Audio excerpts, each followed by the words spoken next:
Porque eu vou fazer uma digressãozinha aqui. E a digressão consiste do seguinte, em dizer que os planos de Deus, os decretos de Deus, envolvem inclusive os atos de maldade dos homens. O pastor não falou isso. Falei com toda a tranquilidade da minha consciência. Os planos de Deus envolvem, inclusive, os atos de maldade dos homens. Estou dizendo isso com todas as letras em caixa alta, maiúsculas, todas, com toda a tranquilidade do meu coração. Tranquilidade. Os planos de Deus envolvem, inclusive, os atos de maldade dos homens. Pastor, como? Como nós podemos conviver com isso? Nós vamos conviver com isso pela fé. Mas pastor, se isso é verdade, então os homens que cometem o mal são inocentes, porque Deus decretou essas coisas. Não. A Bíblia diz, a Bíblia mostra, que Deus decretou os atos de maldade dos homens, e Ele fez isso de tal forma enigmática para nós, Ele faz isso e fez isso de tal forma enigmática para nós, que ainda assim, os homens que realizam esses males são culpados e condenáveis. Como Ele fez isso? Nós não sabemos. Isso é calvinismo, não é? Quem disse isso foi o próprio Jacó Armínio, o pai do arminianismo. Ele disse isso, eu sei porque eu leio Armínio. Ele disse isso. Ele afirmou, assim como Calvino e outros grandes teólogos, e a palavra de Deus mostra isso. Ele disse expressamente, olha, Deus, ele decretou essas coisas e o fez de tal forma que a responsabilidade humana foi mantida. Ele fez isso de uma forma enigmática, que nós não conhecemos, nós não sabemos, mas Ele fez isso de tal forma que a responsabilidade humana é mantida e os homens respondem pelos seus atos. Deixa eu dar um exemplo para os irmãos, notem bem, nessa minha pequena digressão. As pessoas dizem o seguinte: Deus planeja as coisas boas, mas Deus não planeja os atos maus dos homens. Os atos maus dos homens, Deus prevê. Ele prevê e Ele não interfere porque Ele respeita a liberdade humana. Esse é o discurso do meio evangélico atual. Deus não planeja os atos maus dos homens, mas Ele prevê esses atos. E Ele não os impede para não interferir na liberdade humana. Esse é o discurso que há aí fora. Os arminianos dizem isso. Os teólogos do processo dizem isso. Os evangélicos em geral dizem isso. Deus não interfere impedindo, porque Ele respeita. Deus respeita o homem. E não quer atropelar aí o que o homem quer fazer. Então Ele não interfere. Ele tem poder para interferir, mas Ele não interfere porque Ele respeita o ser humano. Esse é o discurso que é dito por aí afora. A Bíblia não apresenta uma linha acerca disso, não fala nada disso. Isso é pura invenção, isso não existe. É pura invenção. E um exemplo disso nós encontramos no texto que lemos hoje pela manhã. Vejam o que diz, é uma ilustração apenas disso, é um exemplo apenas disso, que está presente no livro intitulado 2 Samuel. Nós lemos hoje cedo esse texto, não combinamos, eu já tinha anotado esse texto antes, mas coincidiu de lermos esse texto hoje pela manhã. É a repreensão de Natã a Davi, depois do seu adultério com Batseba. E vejam o que é dito no capítulo 12, versículos 11 e 12. Vejam, Deus vai falar aqui de atos de imoralidade. Atos de imoralidade chocantes.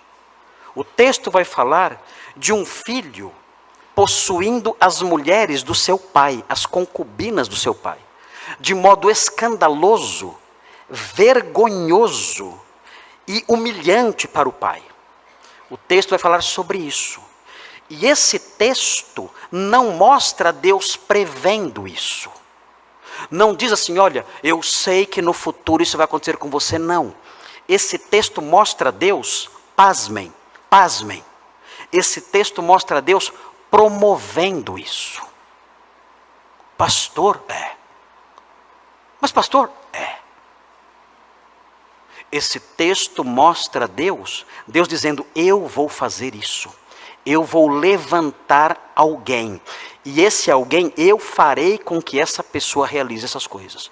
Vejam o que diz, versículo 11. Vejam. Assim diz o Senhor.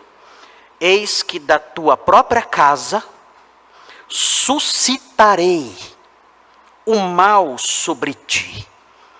Eu vou levantar alguém da sua família. E essa pessoa fará o mal contra você. E ele prossegue. E tomarei, eu, Deus, tomarei tuas mulheres, à tua própria vista, e eu as darei. Eu as darei a teu próximo, o qual se deitará com elas em plena luz deste sol. Ele diz, eu farei isso. E ele prossegue, porque tu o fizeste em oculto, mas eu farei isto, eu não estou prevendo isto. Eu farei isto perante todo Israel e perante o sol. Eu farei. Não é uma previsão, não estou olhando para o futuro e adivinhando o que vai acontecer, eu estou dizendo o que eu vou fazer. Eu farei isso. E quando os irmãos prosseguem na leitura bíblica, os irmãos chegam no capítulo 16, e vejam o que acontece. Capítulo 16, versículo 22. Diz assim, nós sabemos da história, Absalão, filho de Davi, tomou o trono, deu um golpe de estado e tomou o trono, Davi fugiu, e vejam que Absalão, filho de Davi, lembram da profecia? Eu levantaria alguém na sua própria casa, da sua própria família, eu vou levantar alguém que fará isso, eu farei isso, eu entregarei suas mulheres para ele, ele se deitará, eu farei com que ele se deite com suas mulheres à plena luz do dia. Vejam o que diz aqui o capítulo 16, versículo 22, o cumprimento disso. Deus realizando o seu plano, Deus realizando o seu decreto, diz assim, armaram, pois, para Absalão, que é o filho de Davi, uma tenda no eirado, em cima de um telhado. E ali, à vista de todo Israel, ele coabitou com as concubinas de seu pai. Quem fez isso? Quem decretou isso? Quem criou essa situação? Quem realizou esse plano? Deus. Mas Senhor, o Senhor decretou isso? Decretou e executou. E pior, nós olhamos para isso e aprendemos na Bíblia que Absalão, ao fazer isso, pecou contra Deus e sofreu as consequências disso. Você consegue encaixar essas coisas? Não? Isso é a teologia bíblica. Nós não conseguimos entender essas coisas. Então o que fazemos? Nós humilhamos a nossa inteligência. Tem um título de um livro do Jonas Madureira, né? Inteligência humilhada.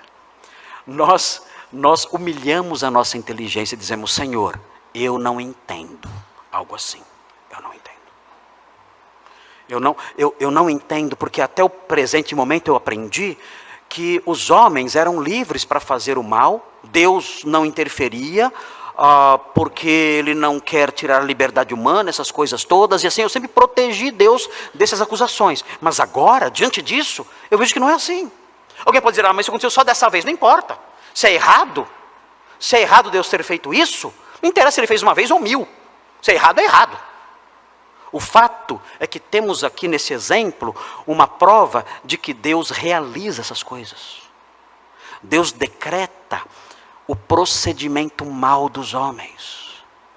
E ainda assim, mantém os homens culpados por seus procedimentos maus que Ele próprio decretou. Vai dormir hoje à noite? Você sabe juntar esses pedaços? Eu não sei. Eu não sei. Calvino disse, isso Deus faz de forma enigmática. Armínio, mais de 100 anos depois, disse, Deus faz isso de forma enigmática.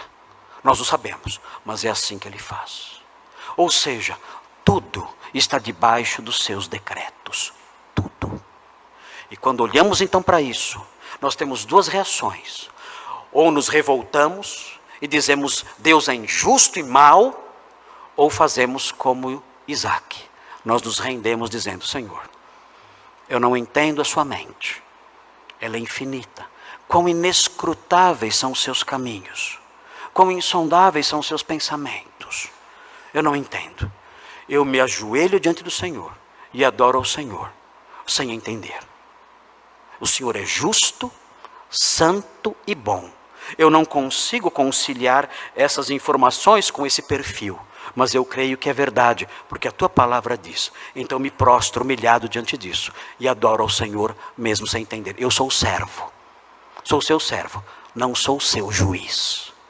Eu não fui colocado na cadeira de juiz para julgar os seus atos. Eu fui colocado na posição de servo para te servir, te adorar e te amar sem entender os seus caminhos plenamente.